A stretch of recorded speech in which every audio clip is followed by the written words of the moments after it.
Hey YouTube. Um, this is a flat earth debate, and I listen to a lot of flat earth stuff. Simon Dan to me is awesome. I like listening to Professor Dave, and I also like Creaky Blinder. Those guys are amazing, and they have a lot of good, valid, solid, provable points. And I'm just really tired of flat earthers not using their God given ability for deductive reasoning. The earth can't be flat. And one of the biggest things I hear about is the whole, if we're spinning at 1,000 miles an hour, how come we don't feel the wind? How come we don't fly off the earth? Well, I'm going to dumb it down a little bit. And I'm a long haul trucker that used to be a mechanical engineer. This is a bucket list job. I'm 55 years old. I lived in Asia, I lived in the UK, and I lived in India for work. And now I'm traveling in my own country. And I love to travel. Don't assume that because I'm a truck driver that I'm an idiot, because I'm not. I'm educated. Am I a scientist, a physicist, an astrophysicist? No. Do I claim to be? No. I'm somebody that uses common sense, reads things, not on YouTube, not on Wikipedia.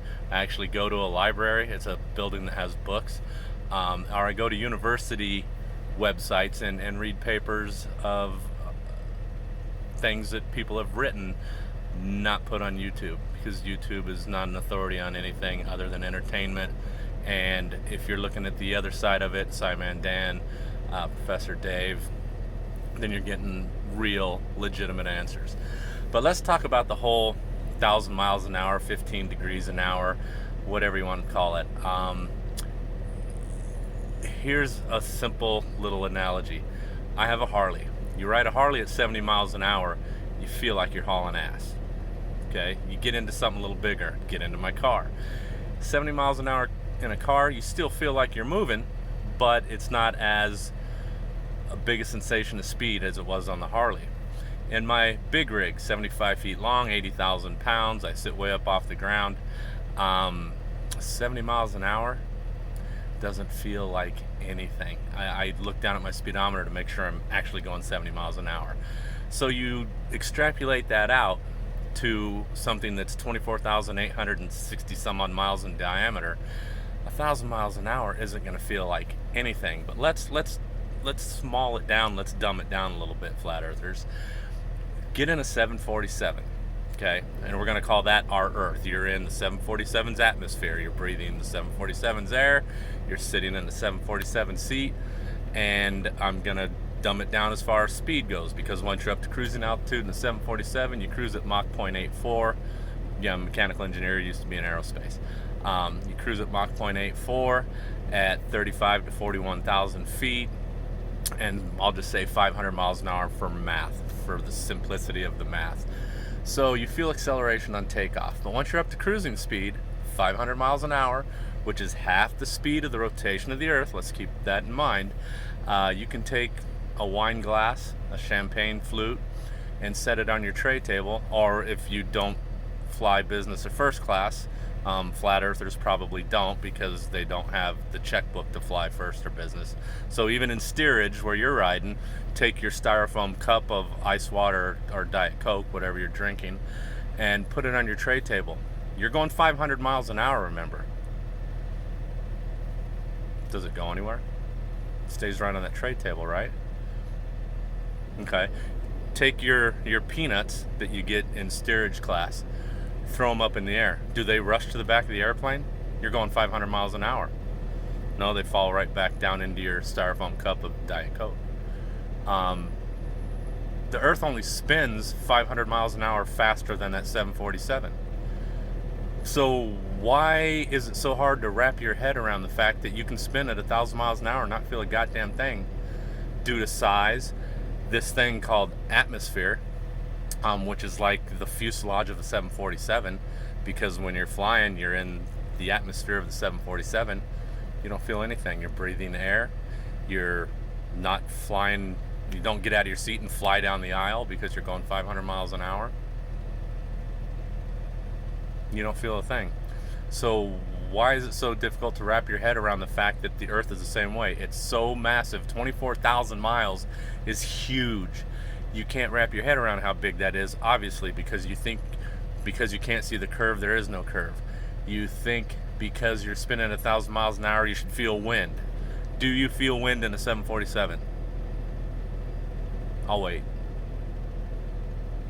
No, I didn't think so. So let's put that to bed, okay?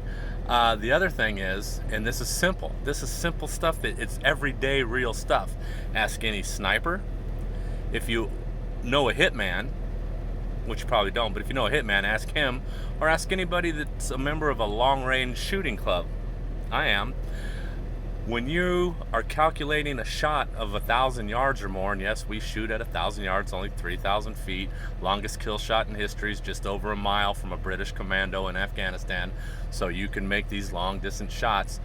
You have to take the Coriolis effect into consideration when you're shooting long range. And I'm going to make it simple for you again, flat earthers. The earth rotates from west to east, hence sunrise in the east, sunset in the west.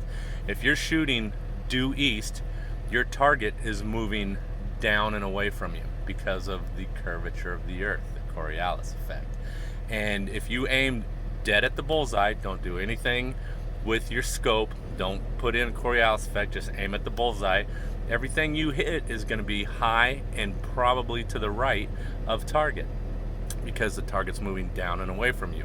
If you spin a complete 180, shoot due west to the same type of target 1,000 yards away, everything you hit is going to be a little bit low and to the right because the target's coming up to you.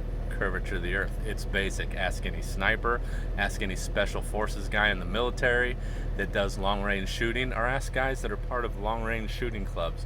You have to take the earth's rotation into effect. I'm not going to go through the whole thing if you're shooting around the compass because that would confuse you guys, trust me. And not because you're flat earthers. It confuses long range shooters at times too, because then you're taking way more stuff into account other than just target falling away or target coming to you up. But you have to take Earth's rotation into account for a long range shot. You just have to. So if the flat Earth doesn't spin, why do we have to take that into account? And again, kill shot over a mile, the guy had to account for all kinds of drop, velocity drop, round drop, rotation of the Earth, bullet flights like 2 or 3 seconds at a mile. All that's going to come into effect. And now this last piece I'm going to touch on as far as the spinning of the Earth. I'm going to attach a couple of videos, one on long range shooting, and I know flat earthers won't watch it because then you won't be a flat earther anymore. The second one is on INS, Inertial Navigation System. You watch this, you won't be a flat earther anymore. It's impossible. And if you are, then you need to get out of your mom's basement because it's not a good place for you to live, because it doesn't let you think clearly. And CC from Westchester, New York, you might want to move away from your wife because you have to record everything in a car. That's hilarious, by the way. Anyway, Inertial Navigation System. After the sextant, but before GPS, which stands for global positioning, not flat earth positioning, global positioning. And no, it's not from satellites on balloons. That's retarded. But anyway, Inertial Navigation System. How do you think a submarine navigates the oceans? Oh wait, there's canyons, valleys, mountain ranges, everything underwater is there just like it is on land. And how do you think a submarine gets through all that without being able to use global positioning satellites? It doesn't. It uses inertial navigation. Airplanes before GPS, and even today, and I know this for a fact, they use INS before they do anything when they walk in the airplane. And any airline pilots, it might be different now, I haven't been in aerospace for a minute, but one of the first things they would do is get the INS fired up, and before they move, they can't move, they have to keep it at the gate exactly where it's at. They enter data into the INS, the Inertial Navigation System. I'm sure they still use it today, even though they use GPS. That's how you navigate, using star positions and the rotation of the Earth. And there's no way around navigating underwater unless you're using INS. And I'm going to include a video, and it's not very long, but again, you flat earthers probably won't watch it because it will make you a globe earther, because the very last line in this video says that INS is 100% foolproof, 100% accurate until the earth stops spinning. If the earth doesn't rotate, INS is no good. Submarines can't navigate, airplanes that don't have GPS can't navigate accurately over long distances, and they're even putting INS on ships nowadays because it's the absolute most accurate way to navigate, bar none. You don't need anything outside of the data you put in before you start. That's all you need. It's not pulling anything from a satellite. It's going from known star positions and rotation of the earth, and it's accurate even more so than GPS. So there's that. And if you watch that video, you won't be a flat earther, which is a good thing. You don't need to be a flat earther, because it just makes your friends think you're weird and makes society in general think that all you do is sit in your mom's basement and play Call of Duty and you're keyboard bullies, which is sad. I'm a combat Marine, so if you guys want to tear me up in the comments, feel free. I've been shot at, real bullets, not your keyboard bullets, so you're really not going to bother me. I'll just take it with a grain of salt, and I'll consider the source, and if the source is a flat earther, kind of feel sorry for you guys anyway, so I would just let your alligator mouth override your hummingbird brain, and I'll be okay with that, because I feel bad for you, kind of like soft-skulled Corkies from Life Goes On. And you know, obviously I'm not trying to be a YouTuber. I'm sitting in my truck in the middle of America right now taking a 34-hour reset. I just haven't heard anybody talk about INS and long-range shooting as valid, verifiable proof that the earth rotates. There's just no two ways around it. And I know you guys won't watch the videos. Hopefully Simon Dan, Creaky Blinder, Professor Dave, you guys will watch the videos. You guys have horsepower. Feel free, run with it on your channels, please. We got to stop the madness. There's enough madness going around the planet right now that we don't need flat earthers to, I mean, they're even lower than Antifa and protesters in my opinion, but that's a whole nother topic. And the last thing I want to talk about is Freemasons and Illuminati running the world, and I hear a lot of conspiracy theorists talk about the Freemasons and what Masonic people are doing and the Illuminati. I'm a Freemason, and I'll be goddamned if they haven't let me in on the secrets. If we're gonna run the world, I want to play. I mean, tell me what I'm gonna do. I want to be point man. Put me out there. If we're gonna take over the planet and we're gonna control everything, I want to be the fucker out front. Excuse my language, but yeah, I want to play. That's gonna be a fun game. And I won't harp anymore on the whole Masonic thing and Freemasons running the world, but it would be cool. The thing that really gets me about flat earthers is they say that globers, we blindly follow what leadership tells us, and we blindly follow what we were taught in school as the norm. You know, around Earth it rotates. I mean, it's plain and simple. We're not brainwashed. I have yet to see a flat earther show me a satellite image of a flat Earth. Do the balloons not go high enough? Okay. And as far as somebody following blindly, you guys, most of you guys, not all of you guys, swear by the Bible. And this book was written well over 1,000 years ago by dudes that hung out with a carpenter that had long hair and wore sandals and claimed to make water into wine. And these 12 cats that hung out with them were jobless. They just hung around with JC. And if God created everything, he also created ganja, marijuana. And you don't think these dudes were hitting the bud back in the day and then writing this book, and you guys blindly believe everything in the Bible? Why? Why will you believe something written by desert wanderers over 1,000 years ago that might have had their head sun baked, might have been smoking a little bit of the good stuff that God created, right? Because He created everything. Um, might have had some leftover water into wine that JC made for them. Why do you follow that blindly when there's no verifiable proof of that besides what they wrote? So it's okay for you to follow the Bible blindly, but a globe earther that has research to back it up, science to back it up, physics to back it up, papers and over thousands of papers written by the most brilliant minds on the planet around the world, and you say that we follow things blindly. They verified this stuff. Who's verified the Bible?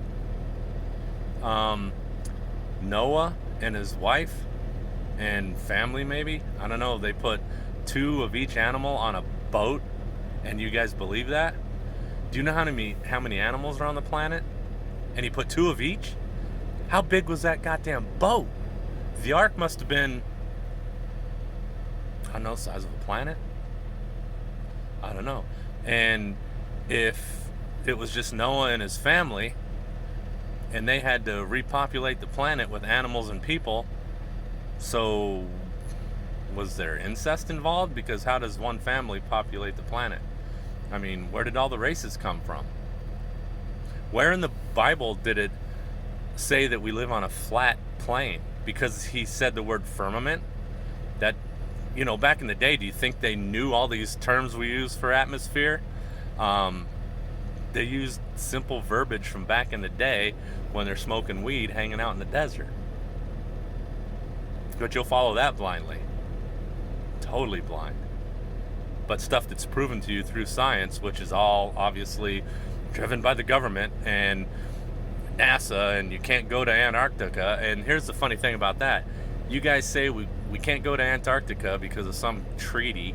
And you always say down to Antarctica. If we're on a flat earth and it's an ice wall around this pizza that we live on, why don't you say over to Antarctica? You always say down. Why not over? Can't go over to Antarctica. Or up to Antarctica, because if you go up far enough, you're going to hit the other side of the ice wall, right? You guys need to get your story straight. It's a joke. It's plain and simple and easy to see by everyday plain Joes that the earth is round. 747, 500 miles an hour. We're not flying out of the seats. Inertial navigation, subs not hitting shit underwater. No GPS, inertial navigation, the planet has to spin. Long range shooting, got to take rotation of the earth into effect. Ask any long range shooter. Stuff that is so easily verifiable, and you guys think there's some conspiracy behind it. Well, I hope somebody watches this video. I doubt it, but it might be worth the watch. I'm going to include links to long range shooting and INS down below, and they're not very long videos. Hope everybody enjoys it. Be safe and go around Earth.